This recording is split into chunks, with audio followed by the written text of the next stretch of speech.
안녕하십니까. 서울특별시의회 제300회 임시회 환경수자원위원회 의정활동 소식입니다.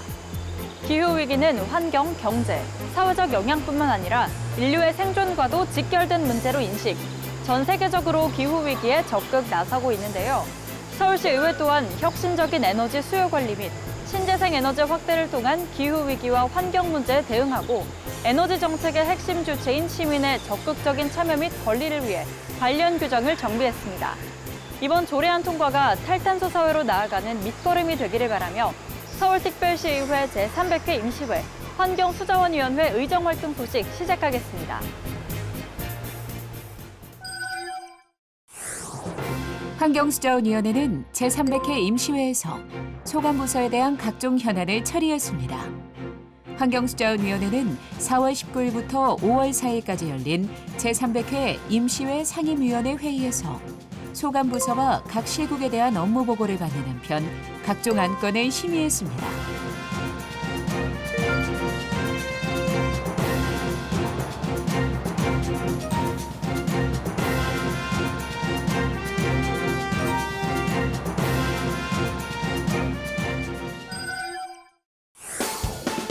환경수자원위원회는 코로나19로 어려운 상황이지만 시민들의 건강과 직결된 상수도 시설 정비 또한 시급한 점을 고려해 수도요금을 인상하는 한편 소상공인들에게 수도요금을 감면해줄 수 있도록 하는 규정을 신설했습니다.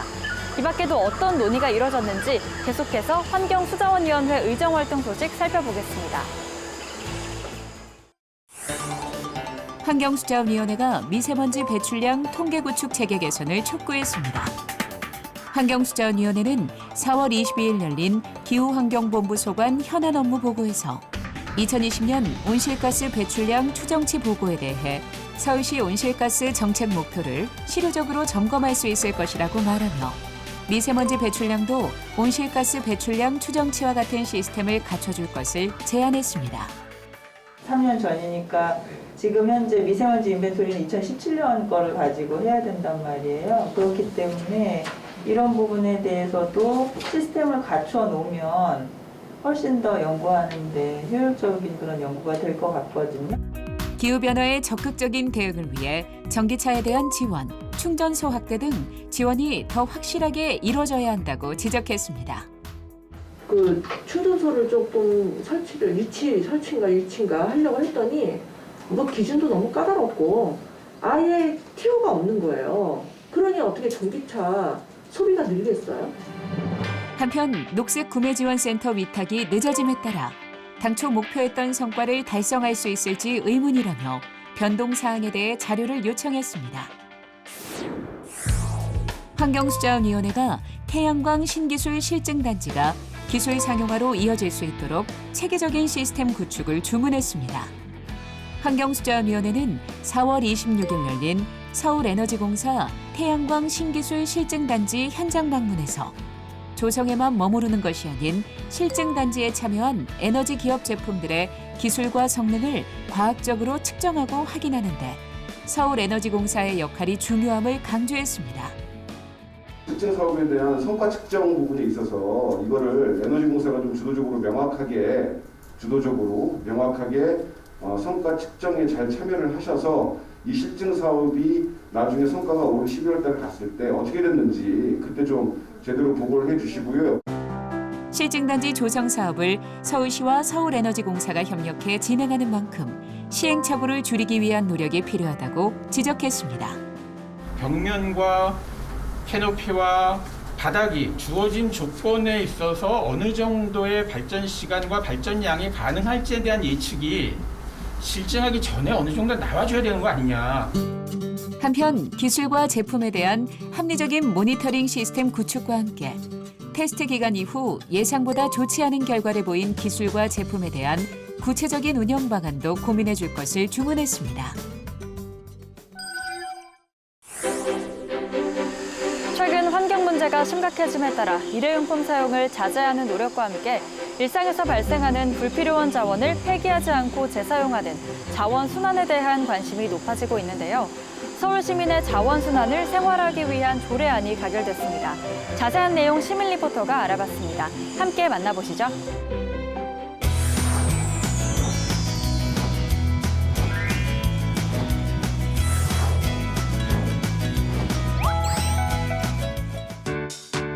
안녕하세요. 시민 리포터 이마영입니다.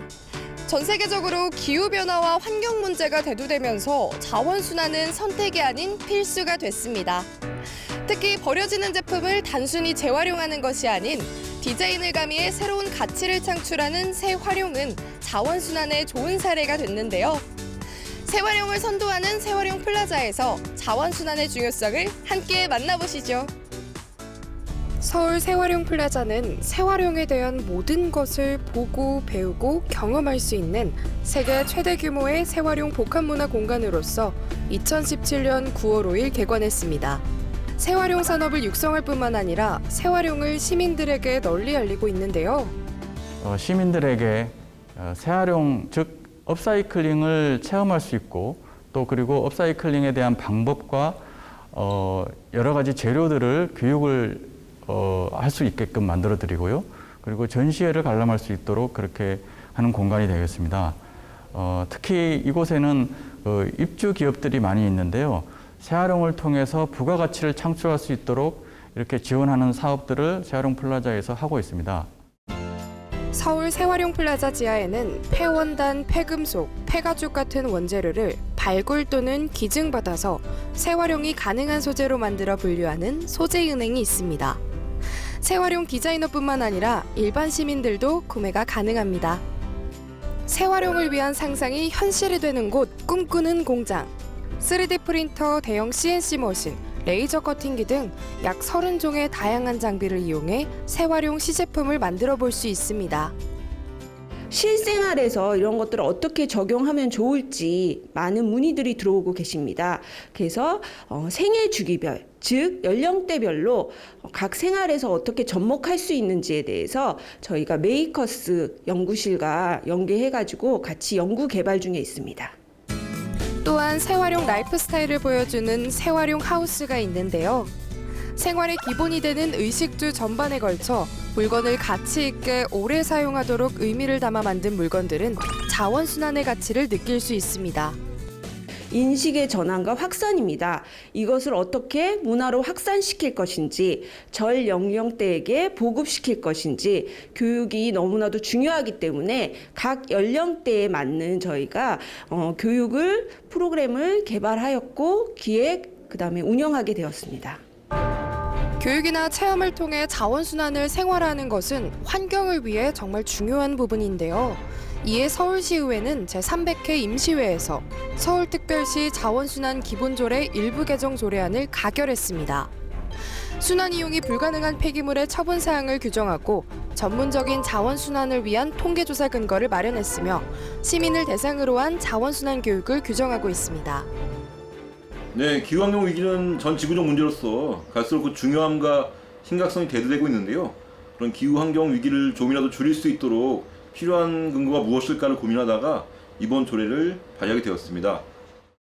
네, 우선 환경 폐기물을 좀 적절하게 처리하는 그런 원칙을 마련했으니까요. 앞으로 폐기물을 처리할 때 건강과 환경에 최소한의 영향을 미치면서 처리할 수 있는 그런 정책들을 기대하고요. 또 환경 문제라고 하는 것들이 한두 사람의 시민이 아닌 모든 시민들이 함께 노력해야 되는 문제이기 때문에 교육을 통해서 공감과 참여에 대한 시민들의 의식이 높아질 것을 기대하고 있습니다.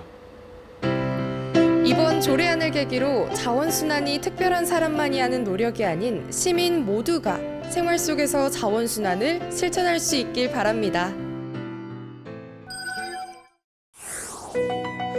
앞으로 관리 부주의로 인해 동파되는 수도 계량기 교체 시 그 비용의 일부를 수도 사용자들에게 부담하게 됩니다.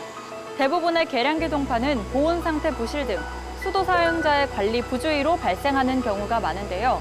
계량기 관리에 대한 시민들의 인식을 개선하고 관리 책임을 강화하기 위해 수도 계량기 교체 비용의 일부를 수도 사용자에게 부담하도록 한 것입니다. 철저한 수도 계량기 관리로 불필요한 비용을 낭비하지 않도록 신경 써주실 것을 당부드리며 서울특별시의회 제300회 임시회 환경수자원위원회 의정활동 소식은 여기까지입니다. 시청해주신 여러분 고맙습니다.